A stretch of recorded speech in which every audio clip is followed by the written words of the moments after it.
Estamos de regreso con ustedes, estamos analizando el proceso electoral de la elección de gobernador 2015 en Sonora. Para eso invitamos a Cristina Ramírez y Heriberto Tapia.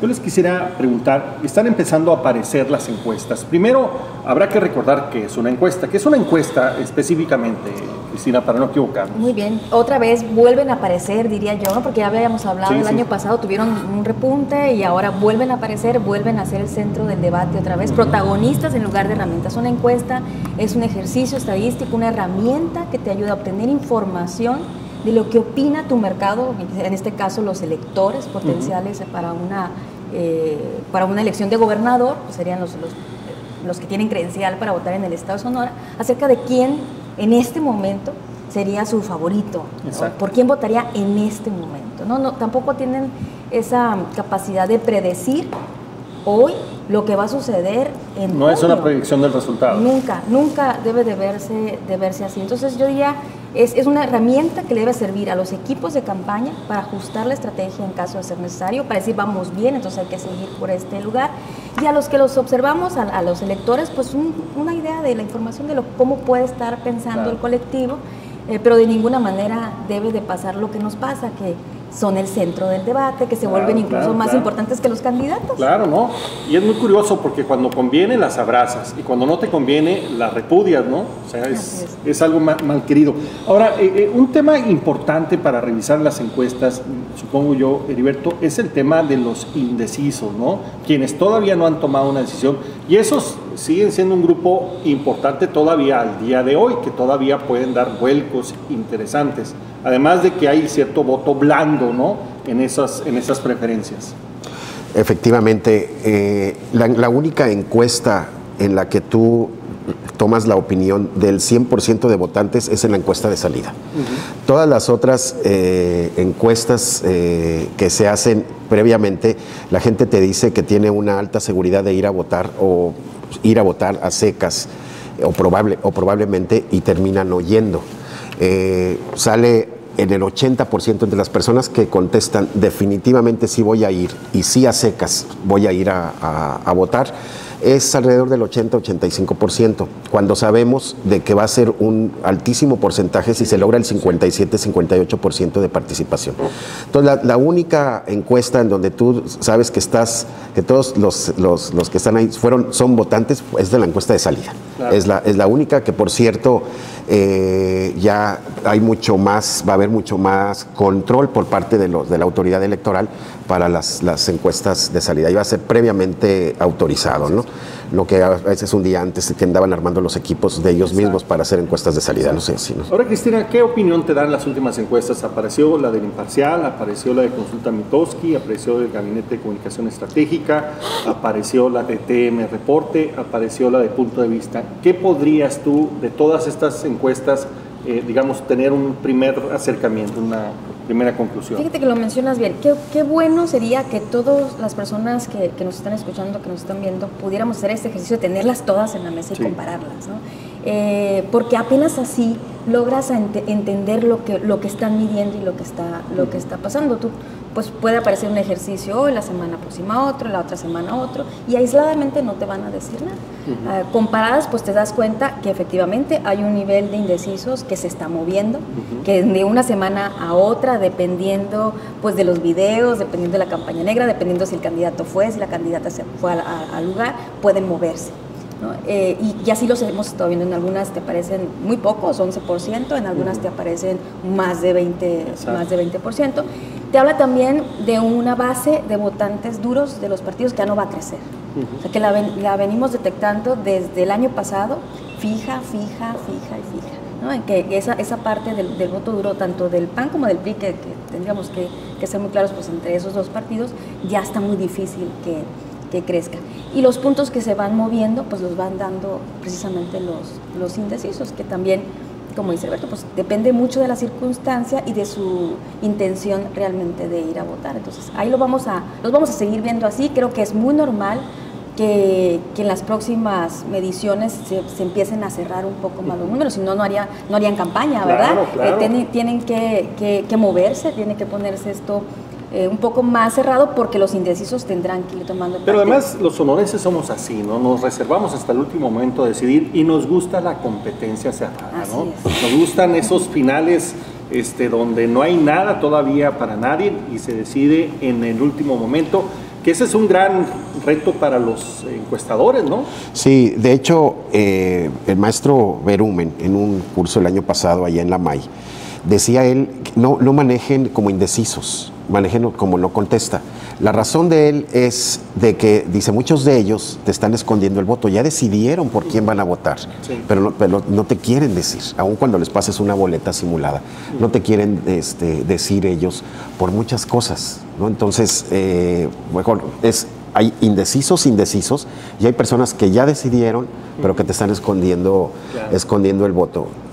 Y hay otros que, si lo preguntas, tú ya ¿en qué momento decides tú por quién vas a votar? Y ya les das todas la gama de opciones que pueda haber, pues yo ya lo decidí, el voto duro al que se refiere Cristina, que no se mueve, aunque que la primera parte de la campaña muchos se dirigen precisamente a reforzar ese voto duro. Primero voy por él y después ve por los indecisos.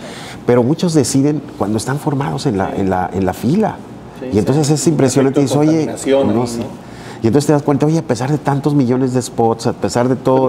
Hay una encuesta ahí de Gabinete de Comunicación Estratégica que 6 de cada 10 mexicanos dice que no les sirve de nada la publicidad de las campañas para tomar una decisión. O sea, es totalmente...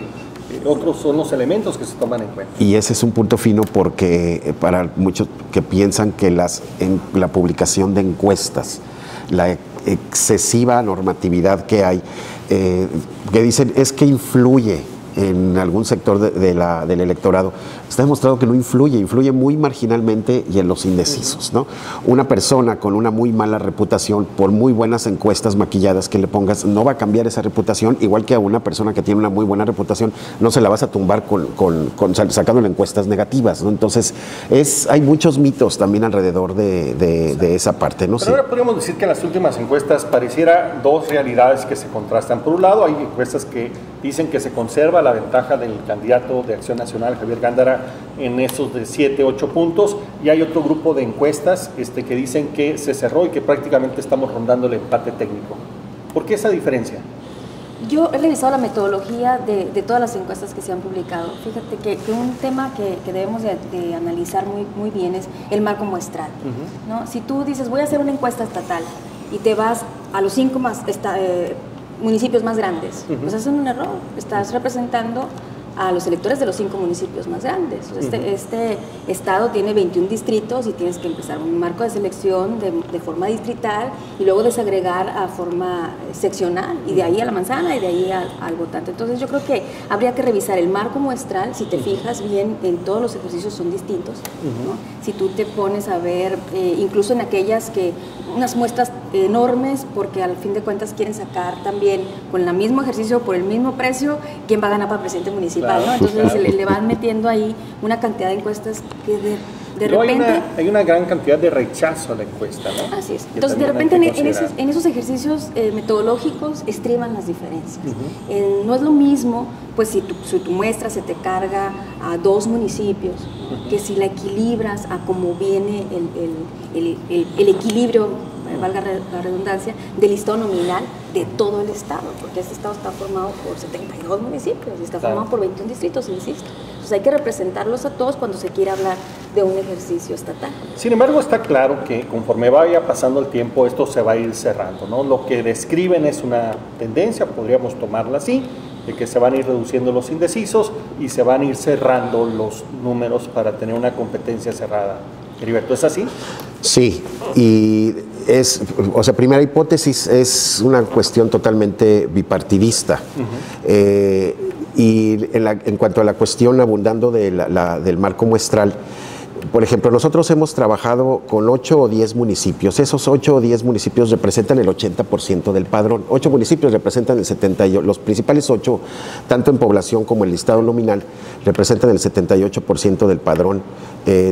Con 2 municipios más los subes a 80 apenas por ciento del listado nominal.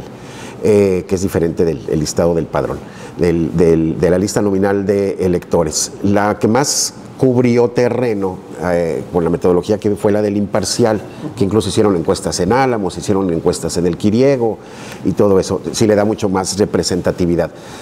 Pero trabajando hay otras que nada más te ponen norte, Hermosillo y sur. No sabemos, al norte nada más fueron a Nogales, en el sur nada más fueron a Obregón, fueron a Navojoa, fueron a Guatabampo, etcétera, no lo sabemos, a Guaymas, que es el quinto municipio en listado nominal. Entonces, esa es cierto, o sea, hay que fijarse en la metodología. Y una cosa, o sea, finalmente es vamos viendo tendencia. Es una encuesta, es una muestra, no es de ninguna manera algo ni siquiera lejano a un censo, pero sí es siempre bueno revisarlo. O sea, cuando dices, ¿cómo diferencio una de otra? Porque si siguen casi la misma metodología, al menos en lo básico de tu conglomerado, tus municipios, tus secciones, las manzanas, las personas que tengan más de 18 años, te están dando resultados muy diferentes. Claro. ¿No? Esa es lo, ¿no? Sí. Que, digamos, la estrategia que echó a andar Claudia Pavlovich de presionar directamente a Javier Gándara, ¿le está empezando a dar resultados con Javier? ¿O es un proceso de acomodamiento natural una vez que se empieza en un proceso de campaña? Yo creo que es lo segundo. Yo no he visto, bueno, no creo que el crecimiento percibido, porque habría que decir es percibido de ella, tenga como resultado que le está yendo bien con su propuesta de atacar. Yo creo que lo veíamos también en los programas pasados, que el acomodamiento del PRI, lo anticipábamos, esa definición de candidato, la operación de, a ver, vénganse todos, ¿no? Tiene que notarse. Tiene que notarse, si antes estaban divididos entre dos corrientes dentro del mismo partido, pues tiene que notarse cuando ya se definen quiénes siguen portando la camiseta del partido por encima del candidato y quienes definitivamente era más el candidato y los obligó a irse, que no necesariamente iban a irse al PAN, ¿no? O sea, la gente que estaba con Ernesto Gándara no necesariamente, o por lógica, tendría que irse al PAN, podían quedarse y todavía no estar dentro de ¿no? los indecisos, todavía estar ahí y probablemente con el transcurso del tiempo los puedan acercar. Entonces, yo creo que es más bien lo segundo, creo que es un acomodo de bases, es un acomodo de indecisiones que podían haberse tenido hace 30 días, que no se tienen en digamos, ya estamos en un momento real, pues, donde refleja pues el ánimo de dos candidatos y dos partidos que están con posibilidad de competir. ¿Y cómo ve la relación, Heriberto, entre candidato y partidos? ¿Qué está haciendo más fuerte en uno y otro caso? ¿El candidato o el partido? En los dos casos, los candidatos. En los dos casos, o sea, tienen los dos, incluso tanto Javier Gándara como Claudia Pavlovich, están por encima de las preferencias que tienen sus partidos. Veo muy ausente, en este momento particularmente veo demasiado ausente al presidente del PAN, totalmente, le dejaron mucha carga de comunicación, de salir a defender puntos y todo eso al secretario del partido Terrazas.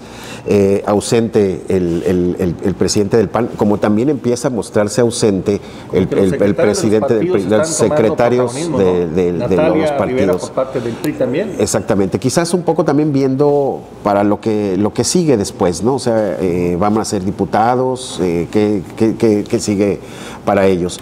Son dos personajes muy fuertes. En la encuesta que nosotros hicimos están arriba del 95% en conocimiento, tanto Javier Gándara como Claudia Pavlovich. Es demasiado y sin carga negativa. Sin carga negativa los dos, ¿no? Entonces, redundo con el comentario pasado, de que puede haber mucha campaña negra, resultados adversos en una encuesta, pero no los estás mellando, ¿no? Yo siempre he comentado desde el año pasado, en todas las oportunidades que he tenido de hablar y defender mis números y todo, de que Javier Gándara es una persona que tiene no ha absorbido, que ese ha sido un mérito que sí tiene, que no ha absorbido los negativos que trae y toda la carga negativa que trae el gobierno del Estado. ¿no? Entonces, por eso, contestando tu pregunta, es más fuerte ahorita la presencia de ellos dos que la presencia de sus partidos. O sea, finalmente así está puesto. O sea, esta campaña de los 3 meses, pues la figura central son los candidatos, sus equipos y respaldados por el partido, ¿no? Estamos analizando el proceso electoral 2015 en la elección de gobernador. Vamos a regresar un momento más con ustedes.